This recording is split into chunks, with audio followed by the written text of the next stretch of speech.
All right, we are started and we are recording and people are beginning to join us. That's what's happening here. So welcome everyone to Politics NY with Sky. It's not my 3 questions in 3 minutes. And if you haven't been part of my 3 questions in 3 minutes, Maria and Gale, please, I welcome you to come on. I've spoken with Jeffrey and Sara. 3 questions in 3 minutes, which is a candid way of getting to know the candidates, because as you know from campaigning, typically you're able to get out there in the community and meet people and have candid conversations. So that's what we're doing. So now Schneps Media is the only media outlet providing a platform for every single New York City Council candidate to have their voice heard and show their faces and their personalities. So I've highlighted, like I said, Jeffrey and Sara. So please, Gale and Maria and anyone else who's running for the seats, you're welcome to join me on my 3 questions in 3 minutes. Today's debate will be like no other debate you've ever experienced, because it'll be fast and it'll be fun. And every time you speak, you have just 1 minute. So keep everything super, super short. And I have Steve Witt with me today. He's the editor-in-chief of PoliticsNY. And today, Steve and I met for the first time. We're in the office at Metro Tech, J Street Metro Tech. Here we are in Brooklyn, everyone, live. But Steve and I have been working together for the last few months, and we just met each other for the first time. So I don't know if anyone here has had an experience like that, but we like ran towards each other and hugged in the street. Because it's like cool, someone online, but you don't know them in person.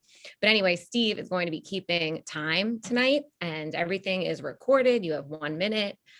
People can watch the debate after the fact on our website, politicsny.com. We have a whole page set up with all the debates, links to recorded debates and future debates on politicsny.com/debates. So anyway, fast and fun debate series for New York City Council District 6. These are the candidates.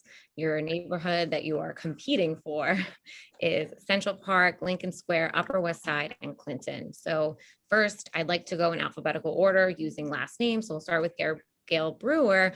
Let's have everyone give us your elevator pitch of who you are and why you're running. And just 1 minute. And I hate cutting people off, so just keep it short and sweet, please. Okay. Well, I'm Gale Brewer. I am running for the 6th Council District. I'm currently the Manhattan Borough President, and I have been for 8 years. And before that, for 12 years, I was in the City Council. It is unusual to be going back, but I'm doing it for 2 reasons. Number one, we're going to have 35 new members. And I have a lot of experience, not only in elected office, but building affordable housing, having been on my community board, having worked as the federal office for Mayor Dinkins, been head of the Commission on the Status of Women. This city needs help. We love our city, but whether it's the housing, the small business, the jobs, the healthcare, we all know about climate issues. People need, I think, the kind of experience that I have to offer. And that's why I'm running, to make sure that as we go forward, good ideas need good stakeholders. They also need to know that this was tried in the past. Let's see if it's going to work in the future. We don't know. So whether it is any of the ones I just mentioned, or ways that we can get people back to work, healthier, all the housing issues, and making sure we don't leave behind the people who might have been left behind in the past. So that's why I'm running, to take my experience and my past and help our city. Thank you, Gale. Now, Maria. Hi, thanks, Sky. Thanks, Steve, for inviting us and having us here this evening. It's good to see everybody. Congratulations on PoliticsNY. I've already started following it quite extensively, so it's great. My name is Maria Danzilo. I'm running for City Council, District 6. I'm a lifelong New Yorker. I grew up in Midwood, Brooklyn, and I've lived on the Upper West Side for 40 years. I raised my 3 children on the Upper West Side. I'm a lawyer. I was in the private sector, where I specialized in copyright, intellectual property, and First Amendment. I have very deep legal and business experience. I managed an extensive litigation program going after big tech and working on copyright enforcement to protect the rights of creators, artists, and others. So I'm stepping up to run for City Council because I believe my deep legal and business experience is exactly what the city needs right now. If you like where we've been, then by all means keep voting in the same people. But if you want to go in a different direction and you see the future in terms of more growth, more opportunities, more jobs. I'm from a family of small business owners. My family came here with nothing. And we have been welcomed by New York and made my 3 generations made their home here. And if we want opportunities for others in New York, then we need to make New York the welcoming place it needs to be, and it has the potential to be. So thank you. That's why I'm running. Thank you. And Sara. Hi, thank you so much. It's great to be here with everyone. I'm Sara Lind. I'm an attorney, a nonprofit executive, and a mom. I have experience navigating the sharp edges of corporate America, the bureaucracy of government, and the shoestring budgets of the nonprofit world.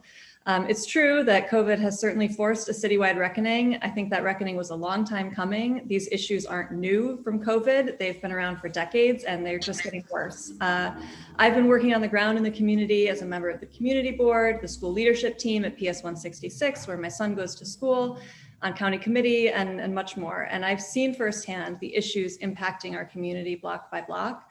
Over the last 20 years, homelessness has increased dramatically. We've seen more and more empty storefronts. Housing costs just keep going up. Our education system fails too many kids, and the city is completely unprepared for the climate crisis. It can feel overwhelming, but it doesn't have to be this way. We just need leaders with the conviction to act, and I'm ready to take bold action on day one. Thank you. And Jeffrey. Hi, thanks, Sky and Steve. I'm Jeffrey Omura. I'm an artist, an activist, and a labor leader. Twice elected as an officer of my union, Actors Equity Association. And I got into union leadership through organizing workers. I helped create a campaign called Fair Wage on Stage that gave our union leverage at the negotiating table to win historic wage increases up to 83%. And when the pandemic shut down my entire industry, I helped create a new campaign called Be an Arts Hero. We organized the national arts community to collectively lobby Congress for direct arts relief. And we helped secure $15 billion in the December stimulus package. Here on the Upper West Side, it has been a really tough year, especially for our small businesses and in terms of housing and homelessness. I strongly believe that we need to bring a new approach to city council, and I will be bringing my strengths as an artist, an activist, and a labor leader to organize, galvanize, and unify this neighborhood. Thank you. Thank you. Thank you to all our candidates here that are with us on PoliticsNY, Schneps Media's fun and fast debates. And I just wanted to say hi to our live audience, everyone who's participating and watching. If you do have questions, you can chat them in, and then I may or may not ask the questions. So now for our first question for each of our candidates, and we'll go in the same order this time, and maybe then we'll reverse the order. But for now, I know each of you mentioned a lot of different issues in the community, so we'd like to hear the number one issue in District 6, and then what you would do as a council member to fix it. I guess I'm first, so that would be public safety. I think that there are many ways of approaching it. I want to make sure that the individuals who are challenged, mentally ill, get support. I'm a big supporter of smaller, homeless, supportive housing permanent. That's what I have always believed in. I don't want these transitional. And I think that many people would come off the street if they knew it was supportive and small and people cared about them, number one. And I think in terms of the police department, I'm not for defunding the police, but the police have to do business differently. And I know that in some cases, mental health workers, social workers, case workers are working side by side with the police to try to figure out how to deal with domestic violence, how to deal with those who are on the street, how to deal with de-escalation. And so I've seen that. I obviously have the whole borough. So I see what Cure the Violence groups do in Upper Manhattan, and there's no reason that their methodology couldn't be used elsewhere. Diffusing a domestic violence situation could also be done with those who are who have teachings and background in public safety that involves social work. So I would say public safety in the broadest sense of the word. I don't want people arrested needlessly. I don't want more people in our jails, but I do want people to get help, and we should be safe. Mm-hmm. Okay, thank you. Maria. Well, certainly everyone knows my platform for a long time, and my number one issue has always been safe and clean streets. This is what I'm hearing from the people out when I'm out campaigning. It's super important to everybody. I feel it is the first duty of our public officials to stand up for safety and safe and clean streets, and keeping that's the civic responsibility of a leader. And unfortunately, I think our leaders have ignored the public safety needs of our community quite dramatically. And so we've seen a big escalation in crime. We have a subway system that people believe is safe, but many people feel is not safe. And we need to do that if we're going to get people back to work. So certainly the number one issue for me is safety, safe and clean streets, and getting our economy back, getting it up and running. As I said before, I'm from a family of small business owners. I believe strongly that our small business community has been ignored. We have 50% of our small businesses have closed. I just read recently that half of the businesses that might not return, ones that were closed during the pandemic, might not reopen. So we're going to see a huge dramatic decrease in our small businesses. They account for $65 billion a year in revenues, 50% of our small private sector jobs. So in order for us to recover from this pandemic, we really need to bring back our small businesses and our jobs. And to do that, we need to have safe and clean streets and a quality environment for the people who are living in the community. At the same time, we have seen an uptick in homelessness in the neighborhood. It's been quite dramatic. We know that there were quite a number of issues around homeless in the neighborhood, which were ignored by our elected leaders. I hate to cut you Thank off. you. I Of course. Sorry. Thank you, Sarah. Yeah, I think that housing and homelessness is the top priority, and we need to end homelessness in this city, and we have been failing at that for decades, especially over the last 8 years. It has gotten worse and worse. We have a $3 billion shelter system that does not solve the problem. The thing that we need is housing. We need to get people into housing with the supports they need. I was just on a call today with advocates talking about this issue and the fact that our leaders for too long have been supporting and promoting this shelter system that just fails to solve the problem. So we need more housing, we need supportive housing, and we need housing that will help people get in off the streets so that we don't have the homelessness issue that I think that none of us are okay with. I think none of us want to see people living on the streets. Morally, I think it's a failure of our city. So that is my top priority. And I think we need bold new ideas to take it on. We need a housing first approach. And I think that there are many people who are ready to do that in council, and I'm excited to be one of them. Yeah, I'd love to dive more into the issue of homelessness, but I'll let Jeffrey go first, and then maybe we'll double back on that. Sure. These are all important issues. I'm going to focus on a different one. Small businesses. I've talked to thousands of voters over the last several months, and this is one that comes up all the time. We have so many vacant storefronts on Broadway, Columbus, and Amsterdam, and I set a goal for myself to meet every small business owner in this district. I'm about 40% of the way there because I wanted to hear straight from them what they're experiencing and what they need from the city in order to survive. So what they all tell me is the rent is killing them. And this didn't start with the pandemic. This has been going on for years. The rent goes up and up and up. So I'm looking at ways to bring that rent down by reforming our commercial property tax, because those taxes all get passed down to the business owner in the form of rent, or sometimes even directly. We also have a commercial rent tax that applies to stores in Manhattan, south of 96th Street. We cannot address the vacant storefronts without addressing without addressing the commercial rent tax, excuse me. And then our restaurants especially are drowning in regulations. I believe regulations are there to keep us safe. Let's make it as easy as possible for anyone to navigate those regulations. So let's create a single point of contact, customer service liaison. If you're a business owner, there'd be one phone number for you to call, one person for you to talk to walk you through all of the regulations. This is my vision for a small business economy on the Upper West Side. And this is how we're going to create a vibrant neighborhood for all of us. Awesome. So we talked about a lot of different issues, talked about public safety, the clean and safe streets, homelessness, and small business. I'd like to go back to homelessness. I remember in my 3 questions in 3 minutes interview with Sarah, she said we can eradicate homelessness. And I know that as borough president, and Gale, you've been talking about homelessness and you spoke about it as one of the issues. My question now is, and this can be more of a conversation if we want, is how do we actually solve this issue of homelessness? We talk about building more houses. Where are these apartments or houses going? And how are we actually going to do this? Because this is something we've heard about for so long. Who's supposed to? Yeah. Who's starting? You can just go first, but we can make it more of like a little bit of a conversation. If All you right, I would love to have it as a conversation. I have to say, even today, I was also on another Zoom about housing and the hotels. There are lots of hotels, and not necessarily in the Upper West Side, because I happen to have a broader view, but particularly Midtown. And those hotels could be converted, particularly for seniors, because there are a lot of seniors on the streets, I hate to tell you. And there also could be a hotel. This is what I want, to be honest with you. This is a conversation. Every homeless project should include two kinds of people: those who are working and those who are homeless. It is terrible to have 100% homeless in one building, and they should be small. There should be no more than 100 people. They should obviously have the services that go with a supportive environment, and they should be permanent.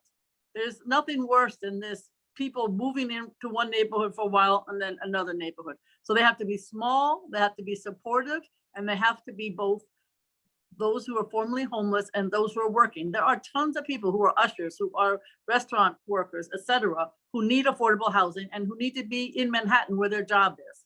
So this is not a new concept. It's just now, based on the COVID, we might actually be able to purchase some of these buildings and do it with the neighborhood, do it with the community board, do it with the input. So it's not something that's imposed, but it's something that is collegial and something that is respected and wanted.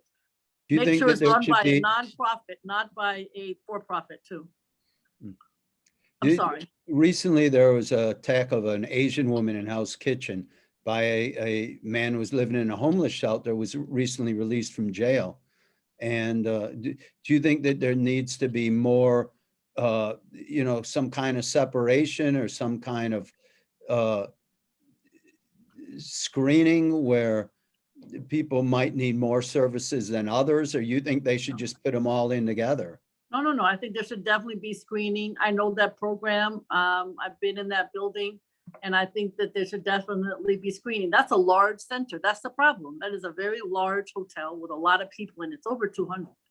And what I'm saying is it's got to be smaller and it has to be a mixture. And yes, you need to have supportive housing and social workers, so somebody knows that that gentleman, whatever services he needs post-prison, and is he taking his medication? That's the other question. I mean, I'm happy to jump in here. Yeah. So I think we can't look at the homeless issue in New York as a one size fits all problem, that there are different categories of homeless. And first of all, we have families who might be experiencing an economic downturn, and they're homeless for a brief period of time. We might have a solution that might involve providing them with some additional payments in order to find housing. So that would be one thing we could do. Second, I understand from statistics that a large number of people who are in the homeless system suffer from a mental illness. So that's a different set of issues. There might be a chemical dependency, a mental illness. And for people who are suffering through that, we really need to look at the root causes of that, and we need to look at what help is being provided to families. I understand that many families don't have the tools to address a mental health crisis in their home. So we have to improve the support that we're providing to families so that they can perhaps provide extra help to those people. We have LGBTQ youth, which is another big percentage of people living in homeless shelters who are turned away from their homes and turned out of their homes, and they might need a different kind of housing solution. And then there are people who might have a chronic homelessness problem. They might be street homeless. They might not be willing to accept homeless. So each of those categories might require a different solution. I do not believe that people who have mental illness and are chemically addicted should be in residential neighborhoods. I think that we need to have treatment options for those people that are specific to what they are suffering from, and that they are provided with the extensive services that they need to have a functioning life. Anyone else want to chime in? Just one more point, that. if I may, just one more point. All There's right. a model in Los Angeles called Housing for Life, and it's a wonderful model that breaks the pattern from homeless shelter to prison, that is specifically designed for people with mental illness. And those kinds of facilities are specifically designed for people with those kinds of issues that need Okay. intense Made your therapy point. and Thank help. you. I'm sorry. Thank you. I think there's Okay. a lot of stigma around this issue and some things that are being said. One, I want to say many people experiencing homeless work. So I don't think it's fair to distinguish between homeless people and working people. Many people who are living in the shelter system and experiencing homelessness are working people. And many people living in our neighborhood have mental illness and chemical addiction. Just because they're not living in a homeless shelter doesn't mean they're not here. So when you say, Maria, that you don't want people with mental illness or chemical addiction living in residential neighborhoods, they're in your building already. I mean, they just happen to Talking have about homeless resources. people. I'm not talking But about they're people. They're people too. Right. And they, you know, just like people in my family who suffered with mental illness and gotten the treatment they need, and then they can go on to have a wonderful life. If you don't give them treatment, of course, they're going to struggle with it. And by the way, I never said that I was distinguishing people who, I never said that was anything Gale. about people not working. That was Gale. So that's not me. You. But in terms of people who have mental illness and chemical addictions living in residential neighborhoods near without proper services and without proper treatment, Well, of course I they don't should have think that's services what and people in treatment. our Of neighborhood course, they want should to have see. services and treatment. But by the way, every neighborhood in this city is a residential neighborhood. You know, there are people who live in the neighborhoods where you want to send these people. So unless you're planning on sending them to prison or, you know, somewhere upstate, they're always going to be in a residential neighborhood. So you can't, I mean, when you say something like that, it implies that you just don't want them in your neighborhood. So where would Well, you no, want them, that's- Sarah? Yeah. Yeah, I would like to build, you know, more supportive housing in this neighborhood, in every neighborhood in the city. And one of the things that we need is a comprehensive planning model so that we're not having neighborhoods, you know, ping-ponging these places around and saying, not in my neighborhood, not in my neighborhood, not in my neighborhood. Every neighborhood has to do their part, and we need a comprehensive planning process that allows for placing them, you know, in a fair way, but in every neighborhood. I'd love to jump in here. Yeah. So all three of the other candidates are right. There are very different populations among our unhoused neighbors. A majority of the unhoused are families. A third are children. So their needs are very different from others. We've got to back up a little bit and ask, why is our homeless population just getting bigger and bigger? And it's because of the cost of living in this city. We increased the number of jobs over the last 10 years and our housing didn't keep up. We have got to increase the supply to take the pressure off the bottom, where families are getting squeezed out of the market and onto the street and into our shelters. That's how we address the majority of our unhoused neighbors. And then we've got people dealing with mental health issues, with substance use issues, and they need a different kind of support.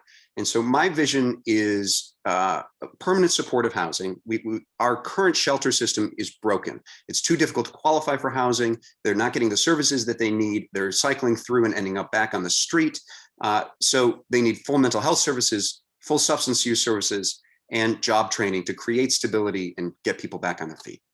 So with all four of you, I mean, you know, that I totally agree. And we need to build some of that housing here, which is why I've proposed a rezoning plan for the district, specific details on how we can build some of that housing in this district. But Well, Jeffrey, Sarah, you went on record to say you believe that we should build tall towers. You're in favor of tall towers. So what is your idea for tall towers? That we do, you know, affordable housing throughout the entire tower, or we sell out to certain developers so that we get a small percentage of affordable housing and the rest is luxury housing with Central Park views? I mean, well, to exactly Jeffrey's what point, is your we plan need more about housing, but I wouldn't housing? say, I mean, I'm not pro towers, but we need more You housing. are pro towers. You went on record in the press to say you believed in tall towers. It's in print. You believed that you like tall towers. They're a sign of progress. I mean, personally, I like tall towers, but I don't think I went on record saying I'm pro tall towers, but we need more housing. And in a dense neighborhood like this, that might mean building high.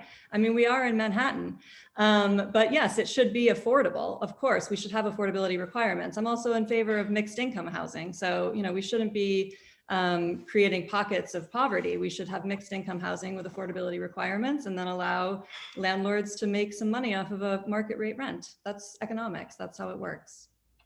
So thank you for that. That was like a trial of the that conversation. was good. I like that conversation. Liked it. You wanted a discussion. I know, because I don't like the debates where one person talks and the other person talks. I like it when it's more of a conversation and you guys can interact. And the way this is filmed is all 6 of us are on the screen. So that's how it'll be. It's like we're all here. So thank you for engaging in that. So I have, may I? Scott? Yes, yes, Steve. It's something that I find in my Brooklyn neighborhood, and I bet in the Upper West Side it's a problem too, is there's always a battle to find more parking. And then you have the safe streets that are closing off streets. And then every time I look for a parking space, I see 4 more lanes taken away from city biking. So Right. I'd like to open a conversation. I mean, would you like to see more safe streets, more parking? As a city council person, which would you fight for? More open streets or more parking? Let's go and you want to make it a conversation or we should go Yeah. back Well, to let's the- start with Jeff. Yeah, let's start with Jeffrey. Sure. This issue comes up all the time with when I'm talking to my neighbors. We have a lot of middle class people who depend on their cars, but it's clear that the future is about pedestrian ways. It's about bike lanes. We are transitioning. So how do we take care of the people who depend on their cars right now as we go through this transition? I'm proposing a residential permit parking system. Every other major city in this country has one, and it's just crazy that New York City doesn't have one yet. This system would prioritize parking for residents of our neighborhood. And anybody who's commuting in from Jersey and upstate and Connecticut would have to pay more money. That way we prioritize residents, and we also bring in revenue for the city as we're going through this transition. And who wants to go next on that? We'll go Sarah, because we'll go in reverse sure. order. I Yeah. can jump in. I'm very in favor of open streets, restaurants on the streets, etc. I've been organizing in this community arts on the streets for years, and it's amazing when you open the streets to pedestrians, you know, how much people just love it. Maria, Gale, and Jeffrey actually were at my last event on 103rd Street. It was an amazing event. I want to say that in the Upper West Side, especially, and it might be different in Brooklyn, it probably is, but especially in Manhattan, on the Upper West Side, 72% of people in this district do not even own cars, and only 6% of people in this district use their cars to get to work. So, you know, we have some of the best public transit in the world in this district, all the train lines we have, the buses we have, and the environment is incredibly important for me, climate action. We need to be moving away from personal vehicle use for unnecessary trips. There's always going to be some need for it. You know, we have a lot of seniors in our district. They need to be able to get to their doctor's appointments, etc. There's a need for vehicles, but it shouldn't be our priority, and we should be doing everything we can to provide alternatives. Maria. So I'm a car owner as well as a cyclist, and I have 3 kids. I'm a mother of 3 children. They love the bike lanes. They love scootering around the city. I think there's a lot of positives to be gained, but we need to do this realistically, and we need to do it with proper safety precautions. I had a woman stop me the other day as I was standing on Columbus Avenue petitioning. She was coming down the avenue on her bike, and she took the time to stop her bike to come over to me to say, "I don't feel safe riding my bike." There's lax enforcement of safety rules. Bicyclists don't wear safety gear. We have a big problem with electric bikes in the neighborhood. My little dog was almost run over when leaving my apartment on a sidewalk because the delivery person was using his electric bike to go up to the doorway. So we've got a big problem with the fact that there's lax enforcement. Just last week, the owner of a very well-regarded Chinese restaurant, his manager was killed by a speeding electric bike. You know, these are real problems. You know, we have to address these problems as we move forward. At the same time, I'm hearing from seniors in the community who are really nervous about crossing the street. We have built a number of wonderful bike lanes, and I do like them, but the seniors are nervous about crossing the street. We lost a lot of parking in the neighborhood. Our community board had planned to do an inventory of the number of spaces that were lost for the many people who do rely. Sarah, I must say, your statistics, I definitely want to look into them. I'm not From the questioning US they're Census. accurate. Go ahead, it's online. Okay, but I'm certainly going to look into those statistics because I've heard different numbers tossed around.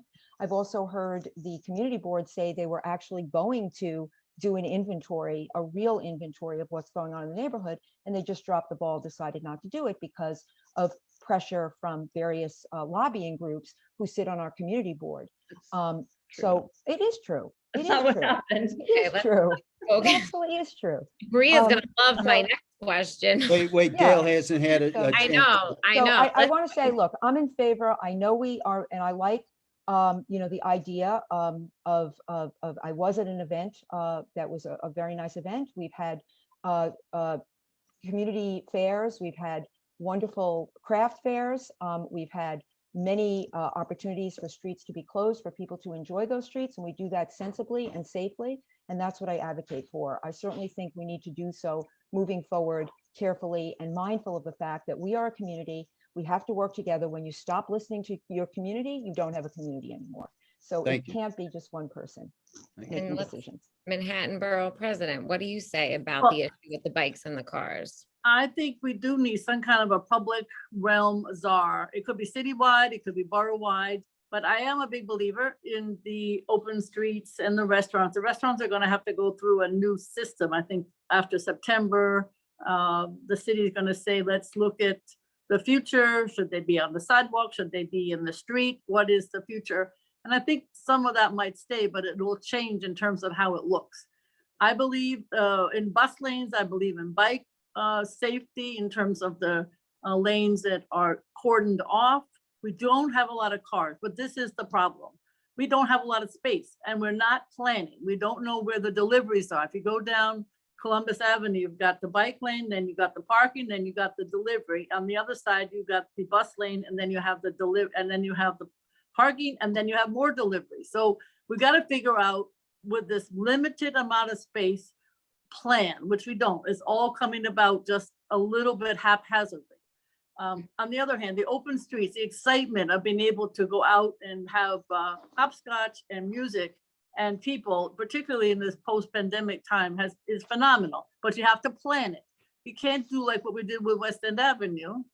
We closed it and nobody used it really because there was no planning for the program. I also want to say, just in terms of safety, we do need a better system. The seniors are nervous. There are motorcycles in the bike lanes. And the police, I don't know if it's their responsibility or we have to figure out that it's DOT. But we do have to say those in the bike lanes or using motorcycles have to be sure to have it follow the rules of the road. That hasn't happened. And the police are kind of stymied and figure out what to do. So public realm czar, working with the community boards and the boroughs to figure out how we're going to use these streets in an open way, but also more realistically. I have a follow-up to that actually, Gail, and we don't see you anymore. Oh, there you Oh, are. yeah, Okay. Yeah, sorry. In your capacity, even as Manhattan Borough President, could that be something that you could suggest even right now to Yeah. have? Oh, I have been suggesting it. I've been definitely suggesting it. It comes out of the plazas, even at the Times Square Alliance, where they have the ladies, the nude ladies, and the costume characters who are really challenging in terms of the tourism. And so we've all been talking about how to get the city agents. There are 25 city and state agencies that operate on the streets. That's a lot. And they're not coordinated. Even the state liquor authority is a problem in terms of the restaurants, because the restaurants need faster response rate, and the community often wants them to get rid of their SLA. So it's an endless back and forth. But we need something citywide, I think, to have an oversight that's coordinated.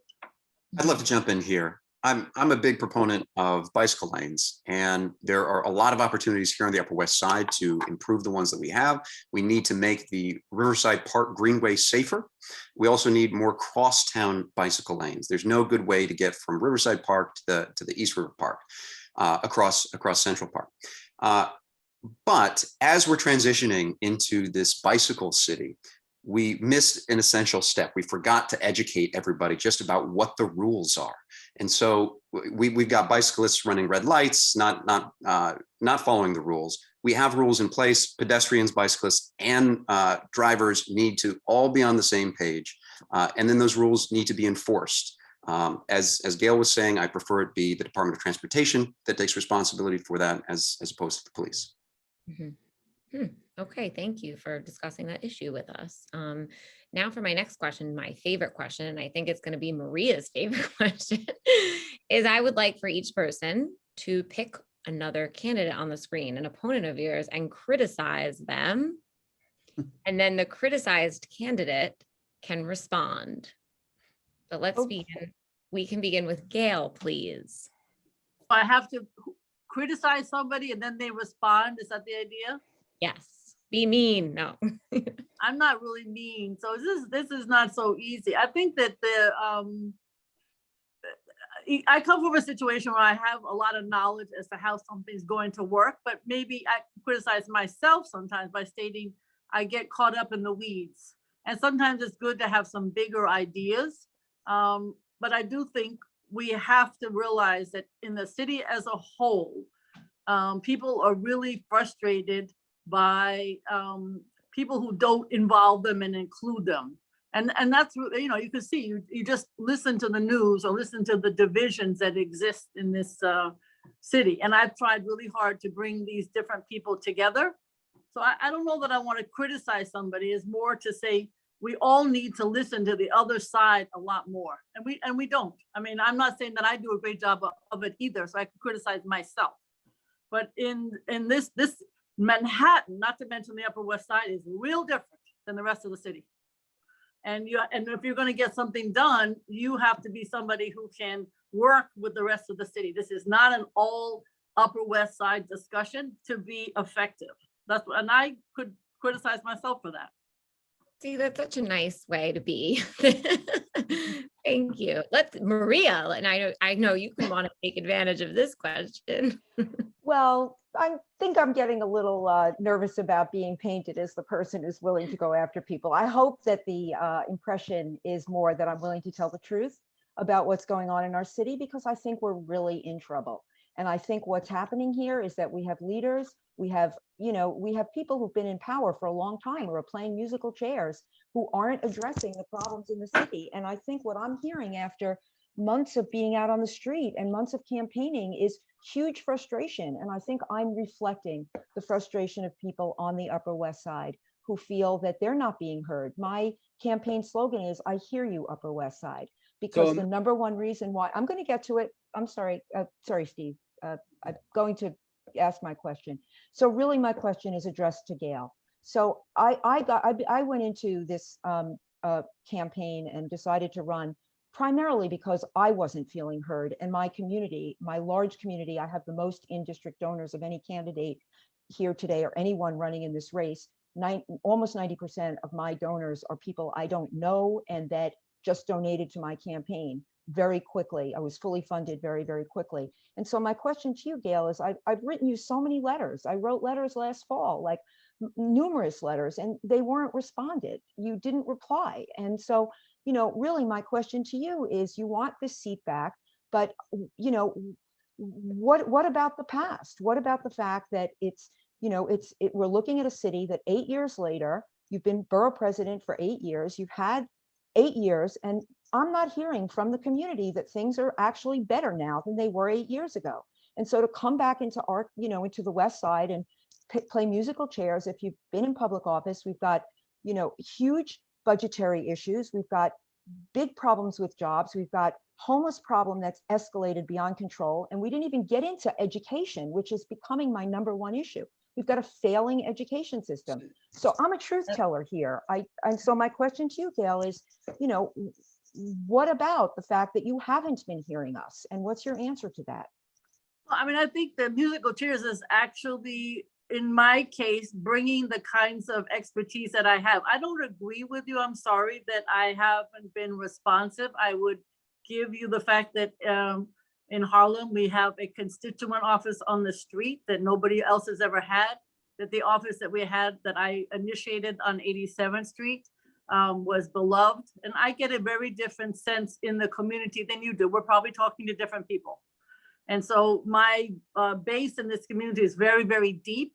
And I think that people know that I'm there. I'm sorry your letter didn't get answered. I apologize. Most of the letters in the office do get responded to. I will say that I think what I can bring, which is different than everybody else on this call, is that I can really, the housing situation is terrible. It has been improved for the families, but it is terrible for those who are singles.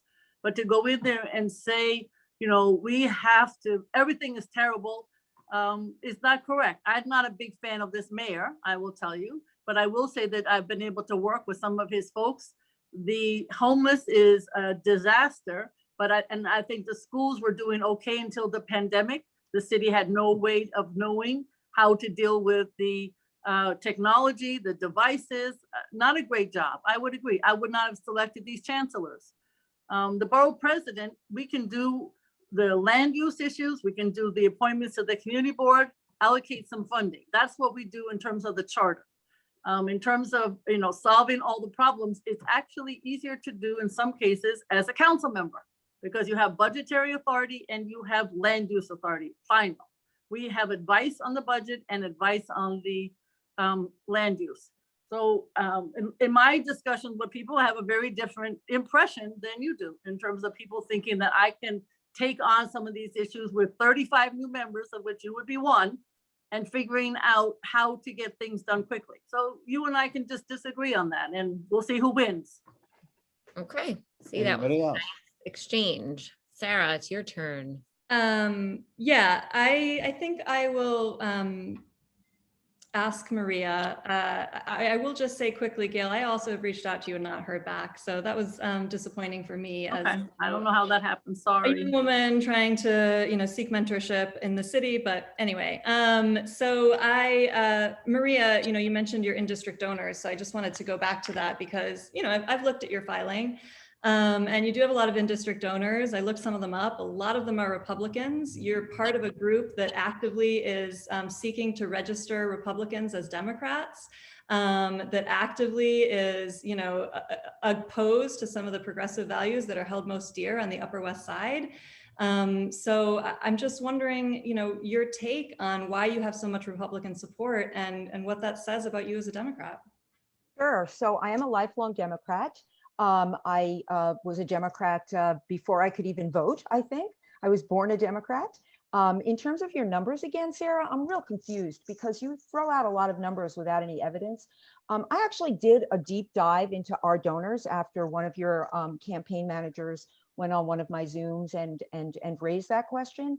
And only 9% of our donors are actually were registered as Republicans. It's a very small percentage. And, we looked at some of the other candidates. We didn't really think it was like an appropriate use of our time to actually go in there and try to check into that. But the idea that, somehow or another, because I don't subscribe to an ideological position that, you and others have taken, especially you, in terms of, taking money from, developers who say that they're for not-for-profit housing, but they're actually profit developers, those kinds of things. Because I don't do stuff like that, I'm somehow on the receiving end of attacks about being a secret Republican. It's kind of getting, I think in terms of my DNA and in terms of understanding the DNA as a 40-year resident of the Upper West Side, as opposed to other people like yourself, who's only lived in the neighborhood a few years,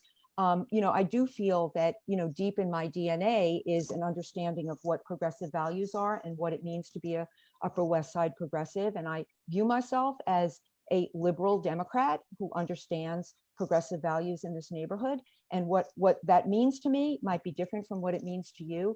But the idea that somehow I'm a secret Republican and that, I'm sort of like hiding out as a Republican and all my donors are Republican is just not true. Most of the people, 90% of the people, 91% of my donors are actually registered Democrats. Thank you. So it's just not true. Jeff, I'm sorry, Scott. No, go ahead. Yes, Jeff, please. Me and Sky will go at it next. No, I'm just kidding. I'm really not interested in criticizing everyone. We just spent 4 years under the Trump administration tearing each other apart. This past year on the Upper West Side has been the most divisive in my memory.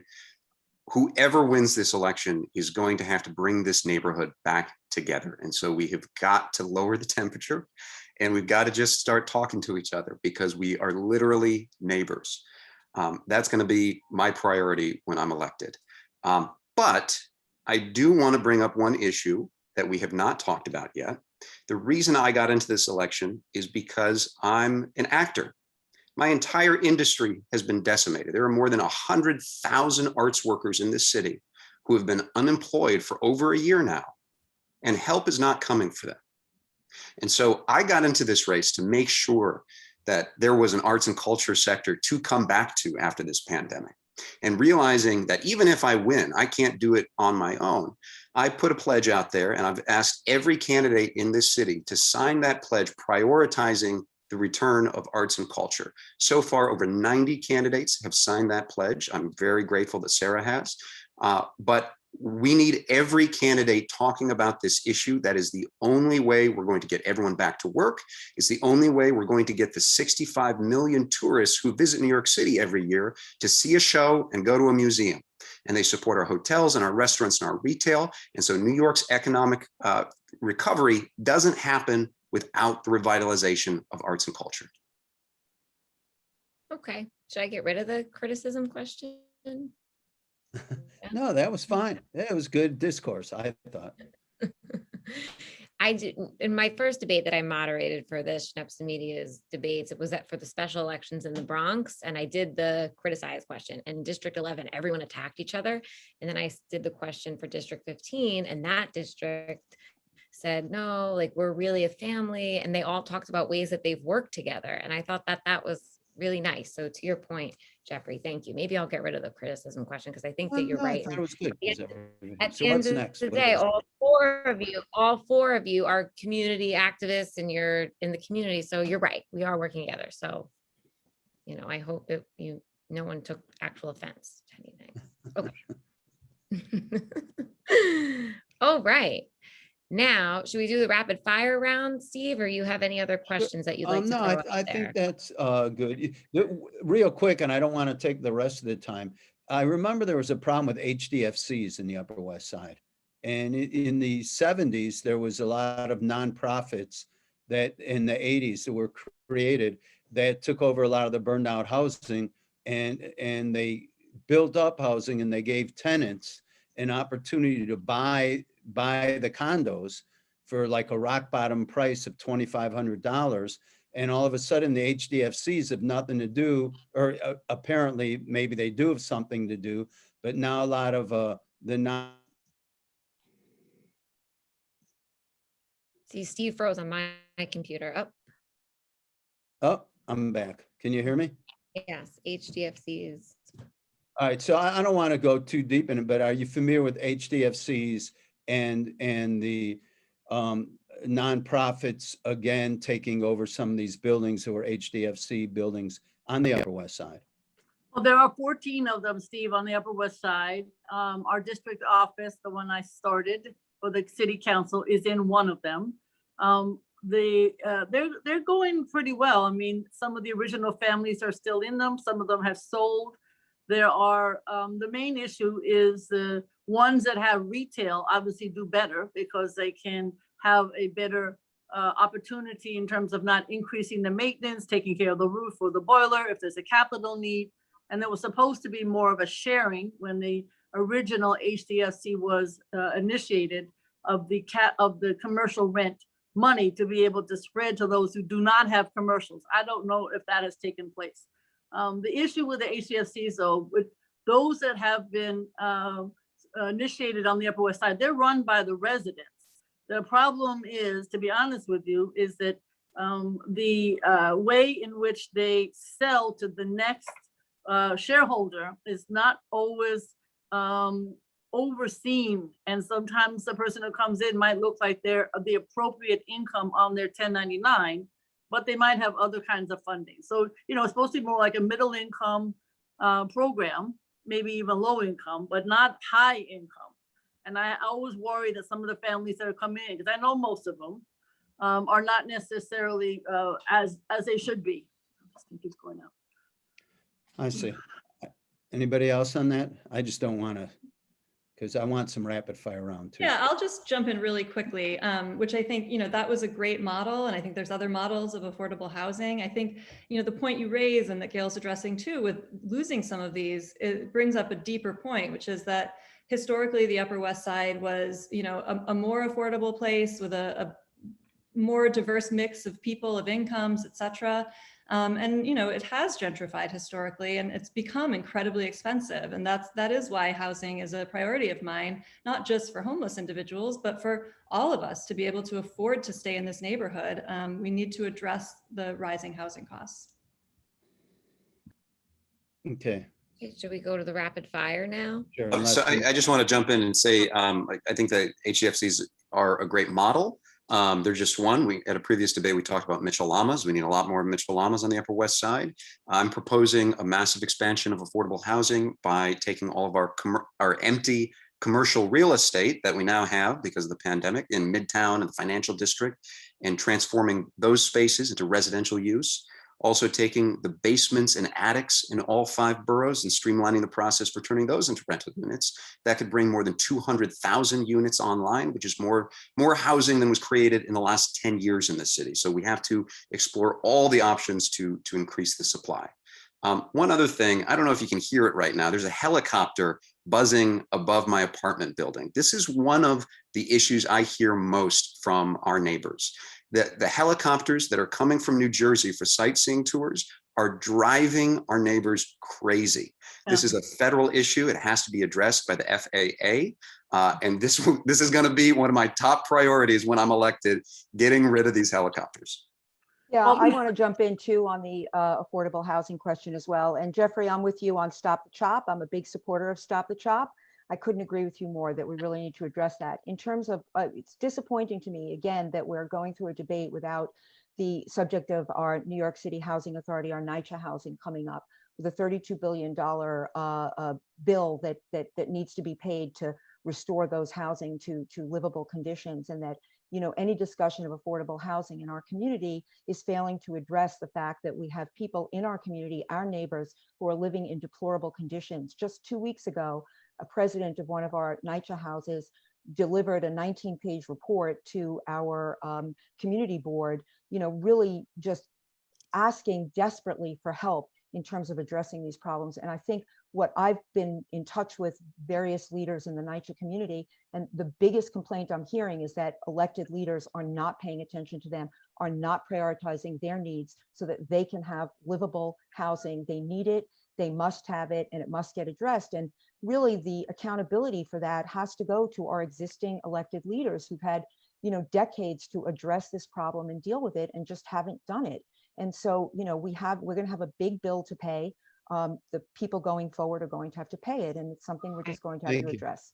All right, I just want to let's mention, go. hold on, I want to mention that every NYCHA leader of a leadership is endorsed me for the city council. So when you say we haven't dealt with NYCHA, we really have. And I do take offense to that. Okay, I'm sorry you take offense, but you'll have to tell me privately who the NYCHA leaders are, because that's Sure. not what I heard. In fact, just the other day, I think a NYCHA leader on a Twitter said Okay, something that's about time. the fact We he want to do wasn't a couple endorsing it. rapid fires. But Maria, Yeah. you're becoming the angry one on the debate, like you said. sorry, You want to. No, it's all right. I just Don't trying to tell the criticize truth women for about being it. and Angry. not Women have- are allowed to be angry. Thank you. Okay, now for the rapid fire round, we're just going to have you raise your hand. This way, everyone can see where you stand on these issues. If you think we should defund the police, raise your hand. Okay. I think that's a terrible slogan. Yes, there are places that we can reallocate money and reinvest in communities, but I don't think defund the police is helping anyone. I would second Jeffrey. Okay, do you support the police? What does that mean? Yeah. Okay, everyone supports police. Okay. Do you think the $98.6 billion budget is bloated? Yes. Okay. Do you think Scott Stringer should resign from the mayor's race? Up to him. Would you ever vote for a Republican?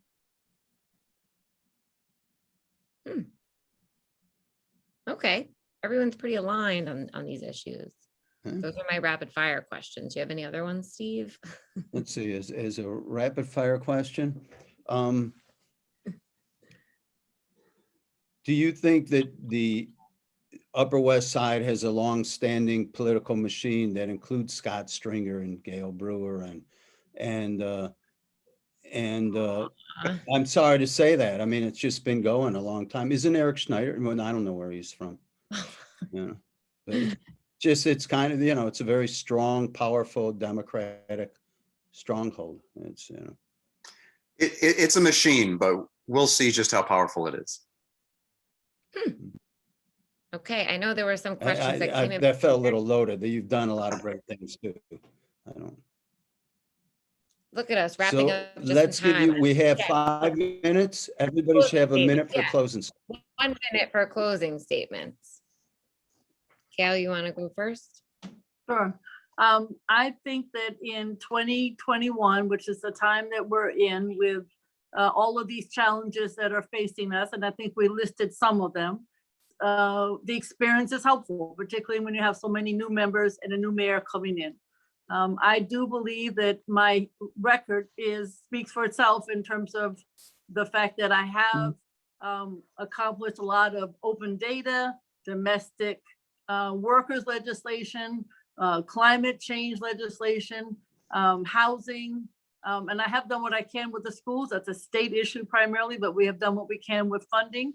And I also think that my borough-wide experience where I can work with different communities, you cannot do this work alone. You have to work with your colleagues, be they in the city council, state legislature, and the private sector. I have 2 years of also working in the private sector. I also have been teaching at Hunter College, and I've had 35 foster care kids. Okay, we have So I 4 know- minutes, and I want to make sure everybody else. Okay, Okay. thank you. Thank you, Maria. Just a quick closing. Sure. So I'm a lifelong New Yorker, a West Sider for 40 years. I really am dedicated to my community. I'm your neighbor. I am here to help you and hear you. I hear my neighbors every day. I'm out and about talking to them. I have great respect for people in our community who have done so much to bring opportunity to so many. And I really want to work toward bringing opportunity for all of those who are in the neighborhood. I really want to see change. I think it's really important we speak the truth about issues. I'm not afraid to speak the truth. I'm not afraid to talk about issues other people don't want to talk about. I'm not afraid of accountability. I'm not afraid of holding people accountable. I'm not afraid of calling people out when they say things that I don't agree with. I am somebody, I worked 40 years in the private sector. I built an incredibly strong and successful litigation program, multi-million-dollar program, managing budgets, former president of the Copyright Society of the USA, the youngest person in their history and the second female. I have longstanding history of working with people, building consortiums. Thank you, Maria. We have 2 one more minutes. point. We have to get, Formed yeah, but we have 2 minutes, and everybody Okay, needs thank to you. get their chance. Fair all right? enough. Sarah. Hi, yeah. So I would just say I have a lot of experience working in the private sector, the nonprofit sector, and in government, both at the community board level, at the school leadership team, on county committee, and as an advocate working on voting reform at the state level, at the city level, helped to pass ranked choice voting, for example. So I'm not a newbie at this. I'm very experienced and can come in on day one and get things done. And we need someone with the courage to take on these really hard issues. We can end homelessness. We can make our housing more affordable. We can make our education system excellent. We can take real climate action. There's no more time to waste on that. It's another thing we didn't really talk about today at all, but we are in the middle of a climate crisis and we need to take real action. I have incredibly detailed plans for my policy proposals. I encourage you to go to my website, saralind.nyc, and look at my plans. And I would hope that you would rank me number 1 on June 22nd. Thank you, Sarah. Jeff, you're batting cleanup. Take us home. All right, this has been a really tough year for all of us, myself included. We are going through a mental health crisis that is affecting all of us. It's time to come together. We're neighbors. We see each other on the street every day. It's time to lower the temperature, talk, listen to each other. New York City's future is bright. This pandemic, as awful as it was a hard restart. This city was not working for nearly enough of us. And so when I'm elected, I'm going to be keeping workers at the forefront of my mind. On Thursday, May 13th at 12 p.m., there's a rally at Lincoln Center in support of IATSE Local 1, the workers who've been locked out by the Metropolitan Opera. And I invite everyone listening here today to come down and show your support, because we cannot build our recovery on the backs of the workers who've been unemployed for the last year. So together, we're going to usher in a renaissance for all. And I can't wait for you to join us. Thank you very much. Sky? Thank you, everyone. Thank you guys for being good sports on this Schneps Media's PoliticsNY debate, fast and fun forum. I hope you enjoyed yourself. Good luck to each of you and to everyone watching. Thank you. And Thank check you us very out, much. politicsny.com. Check us out. We are the only media outlet providing a platform for every single candidate running for office this year. And we thank everyone for being here, and good luck to everyone. Thank you. Thank you. Thank you. Wave, Thank you. bye. Bye.